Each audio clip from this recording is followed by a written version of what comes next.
Well, the Calgary Hitmen have not yet to be cleared to play. However, I just want to still continue on with my planned schedule. You'll know what I mean as it's time for another episode of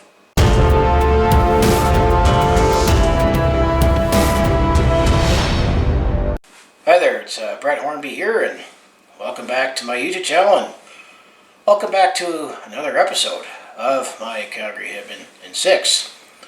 I'll say in 6 loosely, as there was only a couple games that are actually played, so this will be kind of an abbreviated version of my Calgary Hitmen in 6. Season 3, episode number 4. As in this video series, if you're familiar with it, following along, I want to recap how the Calgary Hitmen have done right now in the 2020-21 WHL Special COVID All Alberta edition. But as you recall, last week I made that video where I talked about that unfortunately one player on the Calgary Hitmen tested positive for COVID-19, so all activities got suspended for the Calgary Hitmen, and they have yet to be cleared to play as of this recording and as of this episode. So if the games ever get made up, I guess I'll sneak it in the next episode, which is going to be the final episode for season 3, because they only scheduled 24 games in this WHL season. However, with the games that actually got played, I'm going to say there was actually a lot to talk about and cover. So I'll bring up my notes and let's recap how games 13 to 18, at least the games that were played for the Calgary Hitmen. And they're still not too sure yet if those games that got postponed will actually get made up. And the league also rearranged the schedule for a couple other teams that adds to the reschedule. So that remains to be seen. So if there's any other news that come out of that, we'll make a separate video. And there's a separate video I'll talk about when it comes to the playoffs and championship game, or lack thereof when it comes to the Canadian Hockey League. So let's start going to talk about the games at hand, shall we? So game 13, if you go back on Saturday, April the 3rd, as the Calgary Hitmen were continuing on their weekend set with the Medicine Hat Tigers. This game was in Calgary at the 7 Chiefs Sportsplex, 7 p.m. puck drop. And they say second game of this weekend set, and this one provided a lot of offense and dramatic moments. So that's what is going to be the theme for a couple of games in this episode. So first period, Medicine Hat strike quick and early with 2 goals of their own. First, it was Brett Kemp who got his 6th just past the 3-minute mark, and it was Corson Hopwell who got his 9th just past the 5-minute mark of the first period. So Medicine Hat took an early 2-0 lead in this game, and that's not a good start for the Calgary Hitmen. However, we did strike back, as the Calgary Hitmen actually strike back with 3 straight goals of their own in fairly quick fashion in a 3-minute span. Keep in mind, this is still all in the first period. First, it was Blake Allen for Calgary, who got his 2nd of the season just past the 7-minute mark to put Calgary on the board. Then it was Adam Kidd, who got his 3rd just past the 8.5-minute mark. And then Josh Prokop, who got his 6th just before the 10-minute mark. So now it is 3-2 for the Calgary Hitmen at the 10-minute mark of the first period. However, Medicine Hat gets one back to tie it up at 3-3, as Tyler McKenzie actually got his 1st just past the 12-minute mark. So there were 6 goals to report in the first period, so we have a 3-3 game. And that's actually how things stood after the first period. So we have a 3-3 game, so take the over if you were betting for this game. Second period, things did settle down as the defensive play picked up. And actually after 6 goals in the first period, there was no goals to report in the second period. So we still had a 3-3 game going into the third period. Third period provided some more offense and dramatic moments, especially late in this one. First, Medicine Hat, just like in the first period, they scored 2 straight goals in a fairly quick fashion. First, it was Teague Patton who got his 1st at the 19-minute mark exactly in the third period to give Medicine Hat a 4-3 lead at that point. Then it was Lucas Shvovsky who got his 9th just past the 9.5-minute mark. So Medicine Hat now has a 5-3 lead about the midway point of the third period. When the third period winded down into the final few minutes and Medicine Hat kept up the 5-3 lead, it looked like they were going to take this one. However, the Calgary Hitmen had some other plans, as I like to say. Adam Kidd actually got his second of the game at exactly 16-17 of the third period to now make it a 5-4 game for Medicine going into the final minutes of the third period. Then heading into the final minute, the Calgary Hitmen pulled their goalie for the extra attacker, and while with the extra attacker, the Calgary Hitmen actually ties up the game at 5-5 with 11 seconds to go in the third period from Riley Schultz, who got his fourth. So because of that, as I say, this one needs overtime.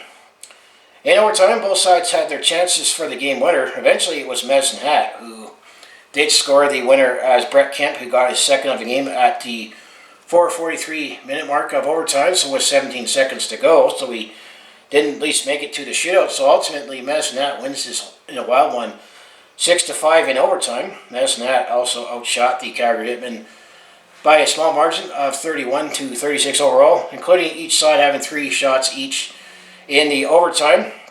Many players led the way for both sides of the puck. First, when it comes to Calgary, we were led by Adam Kidd, who had 2 goals. Josh Prokop and Riley Schultz each had a goal and assist for this one. And Jackson Vanderleest and Sean Tessier chipped in with 2 assists. So those are all the multi-point goal-getters for the Calgary Hitmen in this game. On the Medicine Hat side of the puck, it was Brett Kemp, who had 2 goals and an assist. Tyler McKenzie and Carson Hopewell, who scored the goals in the first period, each had a goal and assist, and then Cole Clayton chipped in with 2 assists. So now when it comes to the goaltending story of the game, well, Jack McNaughton, he actually started the game for the Calgary Hitmen. He only made 2 saves, but he was replaced by Braden Peters after Medicine Hat's 2 quick goals in the first period. So Braden Peters, so it was 5-10 when Jack McNaughton got replaced with Braden Peters. Then Braden Peters, the rest of the way, made 29 saves for Calgary. While on the Medicine Hat side of the puck, it was Beckett Lankow who made 31 saves for Medicine Hat.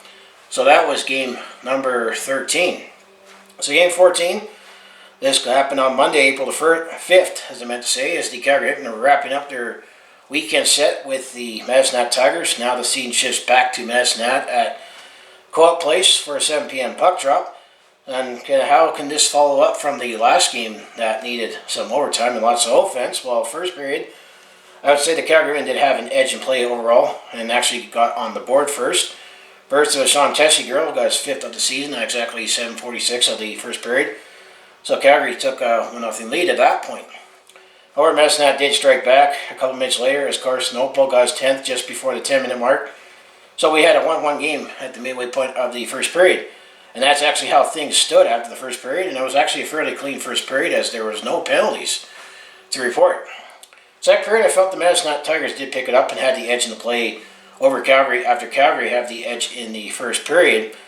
Past the 7-minute mark, the Calgary Hitmen got into penalty trouble and eventually got down 2 players and gave Medicine Hat a 5-on-3 power play.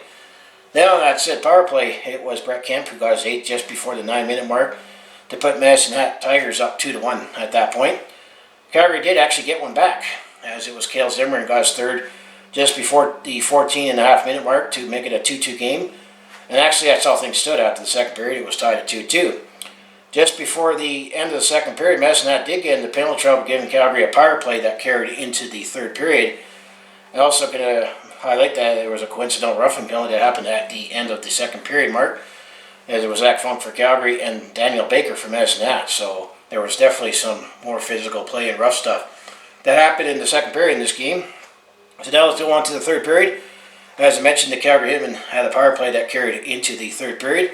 And it was on that power play as Orca Weisblad who got a second at the exactly 1:18-minute mark to give Calgary a 3-2 lead early in the third period. However, Medicine Hat strikes back again as Oren Strom got his second to tie it up at 3-3 just before the 7-minute mark. However, Calgary once again takes a lead, as it was a minute later after the Medicine Hat tying goal. It was Sean Tessier who actually got his second of the game just past the 8-minute mark. So Calgary now had a 4-3 lead at that point in the third period. However, on that power play, as Medicine Hat strikes back, as Calgary took another penalty, as Oren Strom, who got a second of the game just past the 14-minute mark, so later in the third period. We had 2 players that got 2 goals in this game and make it 4-4. So that's how things stood after the third period. So as I once again was going to say, this one needs overtime. However, in the third period, I would say Calgary did outplay the Medicine Hat Tigers, but they couldn't find the go-ahead goal. So we needed overtime. And in overtime, it was more the same as Calgary had the edge in play. So there was no scoring to report in overtime. So I'd like to say this one needs a shootout. In the shootout, Calgary was up first, as it was Josh Prokop, and he scored on the first round of the shootout for Calgary. Then it was Brett Kemp, who was up first for the Medicine Tiger, also scored in the first round, so it was tied at 1 in the shootout. So going on to the second round of the shootout, Ork Weisblad for Calgary was up, and Ryan Shanowski for Medicine each missed. So after the second round of the shootout, it was still 1-1. Then going into the third round, Riley Stotts, as I meant to say, was up for Calgary, and he actually scored on his attempt. So that left the game onto the stick of Lukas Schilowski for the Medicine Tigers. And then Lukas Schilowski actually missed on his shot. So Calgary ultimately takes this one 5-4 in a shootout win. Ultimately, and when it comes to the shots, Calgary actually outshot the Medicine Tigers 45-33 overall, including Calgary having a 3-1 edge in shots in overtime. Who led the way for the Calgary Hitmen with multi-point games, while Sean Teschgero, who had 2 goals, and Riley Schultz chipped in with 3 assists. Those are the highlight that Josh Prokop chipped in with 2 assists for the Calgary Hitmen. Then when it comes to the Medicine Tigers side of the puck, it was Oren Strom, who got 2 goals, and Brett Kemp had a goal and assist. And then when it comes to the goaltending story of the game, well, Jack Bonnot, who had a better game in this one, he made 29 saves for Calgary, while it was Garen Bjorklund who made 41 saves for the Medicine Tigers. So that was game 14. So now when it comes to games 15, 16, 17, and 18, well, as I touched on the story last week, that unfortunately a player on the Calgary Hitmen tested positive, so weekend activities were suspended, actually both for the Calgary Hitmen and the Medicine Tigers last weekend from this game. But the schedule did have game 15 was originally scheduled for Friday, April 9th, as the Calgary Hitmen were going to take on the Red Deer Rebels at the Western Park Centrium, now postponed due to COVID from last week. And then game 16, it would have been scheduled for Sunday, April the 11th, as the Calgary Hitmen were be taking on the Red Deer Rebels, but this time in Calgary at the 7 Chiefs Sportsplex, and that would have been scheduled for a 7 p.m. puck drop. And then game 17 was originally scheduled for Monday, April the 12th, as the Calgary Hitmen were scheduled to have a weekend set with the Red Deer Rebels, which was postponed because of COVID, as the scene would have shifted back to Red Deer at Western Park Centrium at 7 p.m. on Monday, April 12th. And then game 18 would have been originally scheduled for Friday, April the 16th, as the Calgary Hitmen would have been scheduled to take on the Edmonton Oil Kings, and that game originally was scheduled to be in Calgary, or to Cheetah Nation to be a lot more geographically accurate, at the 7 Chiefs Sportsplex. It would have been a 7 p.m. puck drop. However, with the Calgary Hitmen not cleared to play, and the Edmonton Oil Kings actually had a bye the last weekend, ultimately the schedule of the Western Hockey League, they rescheduled some games. So ultimately the Edmonton Oil Kings, they actually were scheduled to play, the Calgary Hitmen are now playing the Lethbridge Hurricanes. So I put the link to the story in the description below, but ultimately, as it mentions, the Western Hockey League announced changes to regular season games. And then it says the Medicine Tigers were cleared to play following their further testing of COVID-19 results. That fielded no positive results after that weekend set with the Calgary Hitmen. Team activities for the Tigers were suspended last week after the club was deemed to be in close contact with the Calgary Hitmen, who received 1 positive test for COVID-19 within that team cohort. And then the team activities for the Calgary Hitmen were suspended at the time. So then the schedule update, what happened now is that the Thursday, April the 15th, you actually had Red Deer Edmonton in Lethbridge for a 7 p.m. puck drop. And then on Friday, April 16th, you had the Red Deer Rebels taking on the Medicine Tigers in Medicine Hat. Then Saturday, April 17th, you had Lethbridge at Edmonton and Medicine at Red Deer for a 7 p.m. puck drop on both of those. And then on Sunday, April 18th, you had Edmonton in Lethbridge. So the Edmonton Oil Kings were now taking on the Lethbridge Hurricanes. And then on Monday, April 19th, 7 p.m. puck drop, you had Red Deer in Medicine Hat. So that was the games that are now on the new schedule. Games that got postponed as a result or changed. Well, the Friday, April 16th game, as I mentioned, Edmonton at Calgary. And then Friday, April 16th, you had Red Deer at Lethbridge. So they changed Medicine Hat to play Red Deer and Edmonton to play Medicine Hat now on that weekend. April 17th, you had Calgary at Edmonton, Lethbridge at Red Deer. Sunday, April 18th, you had Edmonton at Calgary and Red Deer Lethbridge. Those games have been postponed. As I say, further update to regular season schedule of games in the Central Division will be provided at a later date.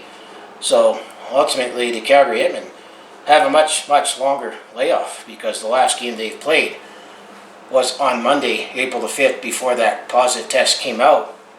So where the Calgary Hitmen are at right now is that they're 6-2 for 14 points, third in the Central Division, and that puts them third after they technically played 14 games, but I'm just trying to still stay on schedule. So if these games indeed get made up, I'll squeeze it in the next episode. So let's take a look at the stat and standings and looking ahead, or at least what I can when it comes to looking ahead. We'll touch upon the games that got postponed and when the Calgary Hitmen are actually going to be actually playing again. As mentioned, they have a long layoff because they had the series postponed and they had to bye. So if we just take a quick look at team stats, shall we, as I bring up the Hitman Hockey website. Well, Josh Prokop leads the league in scoring. After 14 games, he has 6 goals, 9 assists for 15 points. And then Riley Fither-Schultz has 11 points, 4 goals, 7 points in 14 games. And then Sean Teschner, just say the top 3 have 10 points and 6 goals and 4 assists for 10 points. So that's just a quick look at the standings at this point, or I should say the stats. Now let's take a look at the standings, shall we, around the league. As in the U.S. division, well, the Everett Silvertips are first in that division.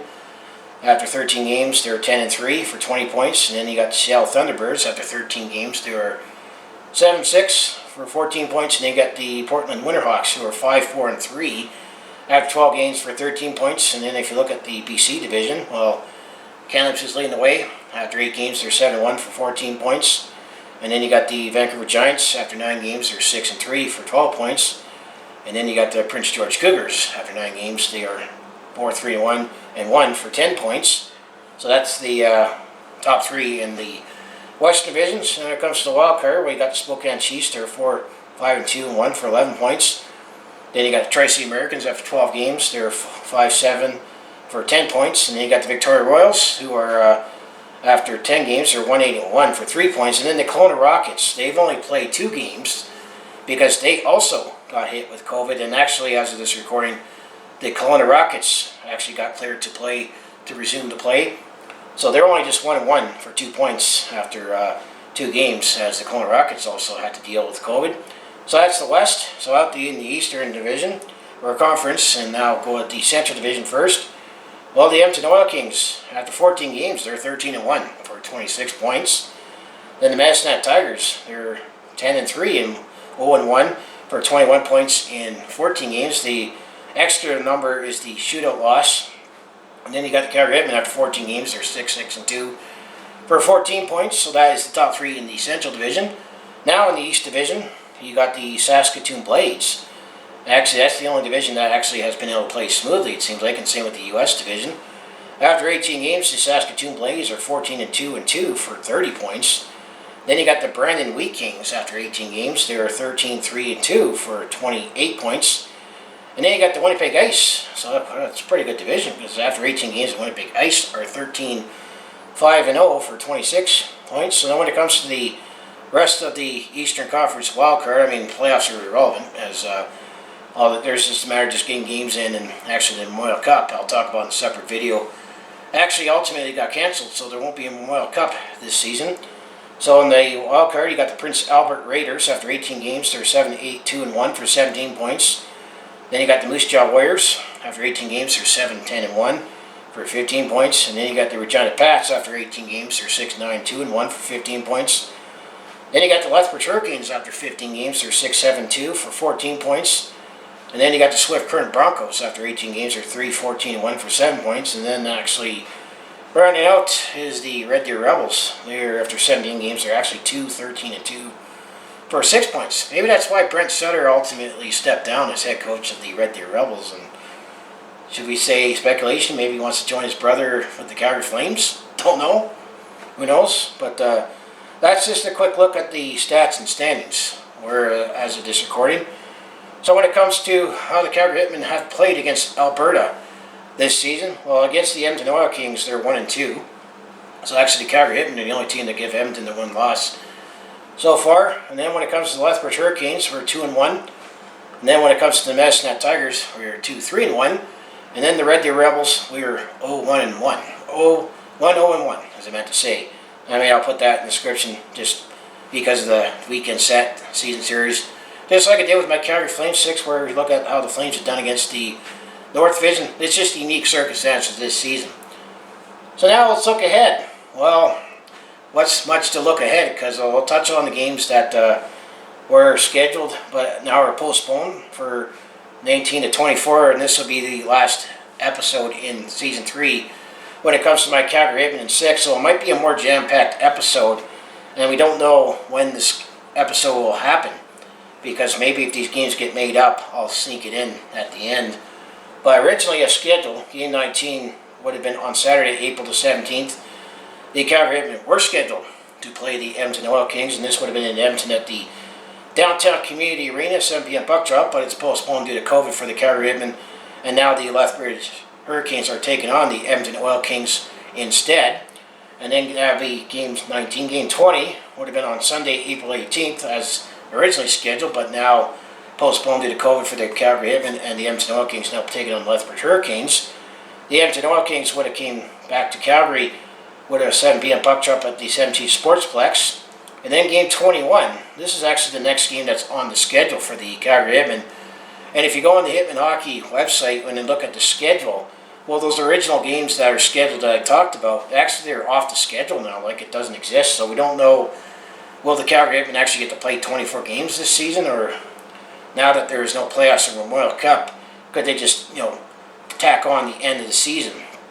Don't know. That's still to be seen. I'll make a separate video if I know anything on that. But the next game that the Calgary Hitmen will schedule to play for game 21 won't be until Friday, April the 30th. So Calgary will have a 25-day layoff, assuming they get cleared to play by the league. That will be against the Lethbridge Hurricanes. So the game on Friday, April 30th would be actually in Calgary or Tutina Nation at the 17 Sportsplex. 7 p.m. puck drop, and then game 22 would be on Saturday, May the 1st, as the scene shifts to Lethbridge, as the Calgary Hitmen will be in Lethbridge at the NMAX Center, 7 p.m. puck drop. The game 23 will be on Monday, May the 3rd, as the Calgary Hitmen will finish up their weekend set with the Lethbridge Hurricanes. The scene would be back in Calgary at the 17 Sportsplex, 7 p.m. puck drop, and the game 24 schedule would have been the last game of the 2020-21 WHL regular season. Actually, it'll be on Wednesday, May the 5th, as the Calgary Hitmen would be hosting the Red Deer Rebels at the 7 Chiefs Sportsplex. And actually, that'll be at 2 p.m. puck drop. So, assuming the games don't get made up, and this is what will happen, the next episode I'll record will be on May the 6th.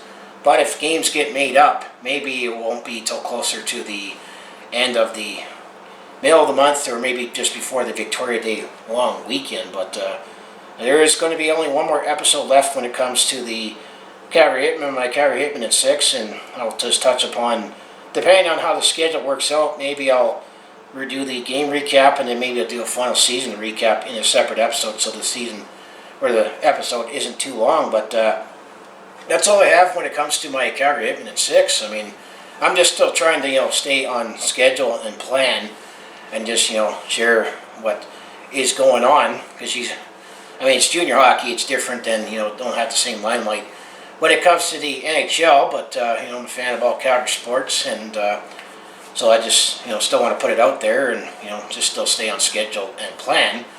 But that's all I have for my Calgary Hitmen at 6. That they actually only got to play 2 games.